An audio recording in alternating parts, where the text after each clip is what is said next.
हरे कृष्णा हरे कृष्ण हरे कृष्णा। बहुत बहुत धन्यवाद। तो आज के जो श्लोक हैं इनमें सुमेरु पर्वत का वर्णन किया गया है और अध्याय की समाप्ति में एक पुष्पिका है जो कि प्रभुपाद की उसमें अंग्रेजी में दिया गया है। ये संस्कृत में है। इति श्रीमद्भागवते महापुराणे पारमहंस्यां संहितायां पंचम स्कंधे भवन कोश वर्णनम नाम षोडशोध्याय। तो श्रीमद् भागवत महापुराण है और परमहंसों की संहिता है। ये परमहंसों की संहिता है, हैं? एक तो कौओं की होती है, कौवे लोग जो है जहाँ कूड़ा करकट होता है तो वहाँ पर जो है इकट्ठे होते हैं। और श्रीमद् भागवत जो है इसको सुनने के लिए आते हैं कौन? परमहंस लोग इकट्ठे होते हैं। पंचम स्कंधे भवन कोश वर्णनम नाम षोडशोध्याय। तो 5वें स्कंद में 16वां अध्याय समाप्त हुआ जिसका नाम है भुवन कोश वर्णनम। तो भवन कोश वर्णनम का मतलब क्या है? ये भुवन जो पृथ्वी है, भूमंडल है, तो ये एक कोश, कमल कोश के समान है। कमल कोश, जब कमल खिला होता है ना तो आप क्या देखते हैं? सबसे बीच में क्या होता है? कर्णिका। कर्णिका होती है और पीले रंग की होती है, और ऊपर जो है उसका जो वृत्त है, सर्कल है, वो ज़्यादा बड़ा होता है और नीचे जो सर्कल है वो छोटा होता है। तो इसी प्रकार से जो पीले रंग की कर्णिका होती है वही सुमेरु पर्वत सोने का है, तो कर्णिका है। तो भवन कोश के जो कर्णिका है सुमेरु पर्वत है और उसके नीचे जो है जो कमल कोश होता है तो उसके नीचे बहुत से केसर होते हैं, केसर होते हैं। तो उसी प्रकार से 20 पर्वत जो सुमेरु पर्वत के चारों तरफ हैं ये केसर के समान है, कमल के केसर के समान है। और जो दूसरे पर्वत हैं तो वो और उसकी पंखुड़ियों के समान है। तो इसका जो है मतलब इस तरह से तुलना की गई है कि भुवन कोश जो है एक कमल कोश के समान है। अब इसमें ये बताया गया है कि जो सुमेरु पर्वत है ये 1 लाख योजन ऊंचा है, 1 लाख योजन ऊंचा है, जिसमें से ज़मीन में 16,000 नीचे धंसा हुआ है और 84,000 योजन ऊपर उठा हुआ है। अब आप सोचिए कि वो कमल की कर्णिका है ना, इस तरह की है और ये इतना भारी है, मतलब बिल्कुल ठोस सोना, ठोस सोना है। 16,000 योजन नीचे ज़मीन में धंसा है और 84,000 योजन ज़मीन से ऊपर है। अब अगर आप इस तरह का मॉडल बनाएं उसी अनुपात में तो आप सोचें 16 मीटर जो है, मान लीजिए कि 100 मीटर का एक जो है मतलब एक बड़ा जो है पत्थर हो, जैसे इसी प्रकार का कमल की कर्णिका जैसा हो, तो 16 मीटर जो है नीचे आप दबा दीजिए और ऊपर जो है 84 मीटर, तो कुल मिला के 100 मीटर हो जाएगा, है ना। 1 लाख को हमने 100 करके उसका अनुपात बनाया है, हाँ। और नीचे जो है उसका जो सर्किल है तो वो जो है 16,000 योजन है। तो आपसे 16 मीटर का सर्कल नीचे और ऊपर का जो है सर्कल है 32,000 योजन, तो 32 मीटर समझिए, 32 मीटर डायमीटर। तो 16 मीटर का डायमीटर जो है नीचे है और 32 मीटर का डायमीटर ऊपर है, इस प्रकार से। और भगवान की ऐसी व्यवस्था है कि इतना इसका जो है मतलब बिल्कुल सही बैलेंस है कि गिरने की कोई संभावना नहीं है, गिरने की कोई संभावना नहीं है।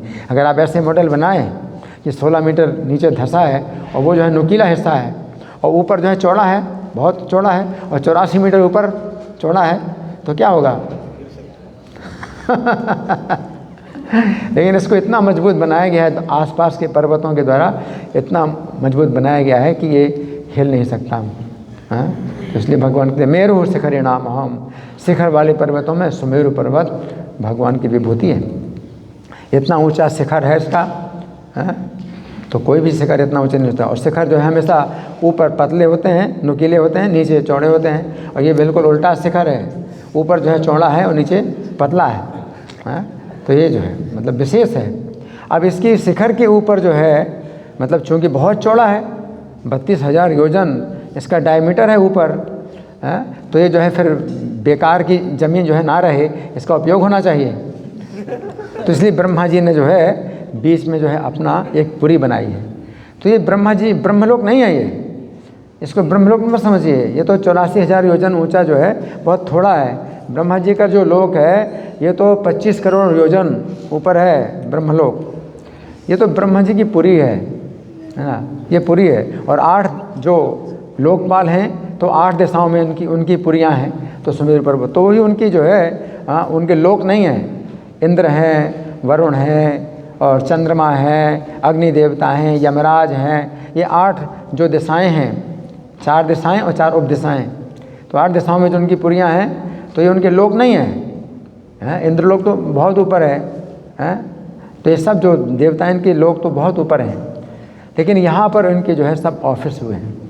ये ब्रह्मा जी का जो है सभा, ब्रह्मा जी की सभा लगती है तो इसी स्थान में लगती है ना। और सब देवता लोग जो है इकट्ठे होते हैं तो इसी स्थान में इकट्ठे होते हैं। जैसे पृथ्वी देवी को जब बड़ा भार अनुभव हुआ असुरों के कारण, तो जो है बहुत कष्ट हो रहा है, उनके पाप का भार।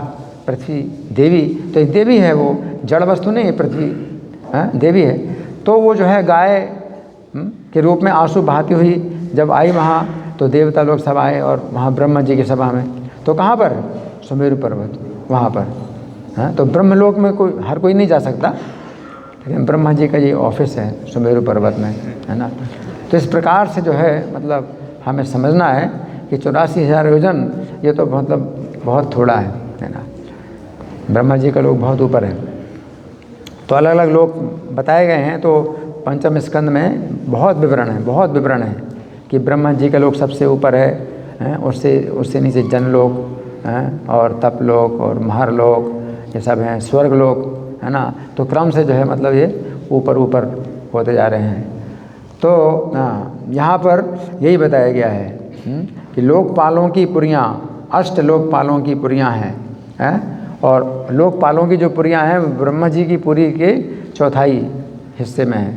तो ये पूरा जो है मतलब मॉडल बनाया जा सकता है कि 32 मीटर का अगर मान लीजिए कि वो बनाएं सर्किल ऊपर का कमल की केसर का, तो उसमें जो है 10,000 जो योजन है तो उसको आप 10 मीटर मान लीजिए, तो 10 मीटर लंबाई, 10 मीटर चौड़ाई, इस प्रकार से 32 मीटर का जो डायमीटर है उसमें ब्रह्मा जी का जो पुरी है, ब्रह्मा जी की सभा है, तो वो जो है 10 मीटर लंबी, 10 मीटर चौड़ी एक स्क्वायर है, वर्ग के आकार का है ना। और 8 पुरियाँ हैं, वो 8 अलग अलग वर्ग हैं जो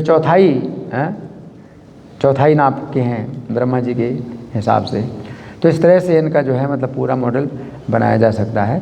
और जो मायापुर धाम है तो वहाँ पर सब जो बन रहा है तो ये सब भागवत के पंचम स्कंद के अनुसार सब कुछ बन रहा है। हरे कृष्णा।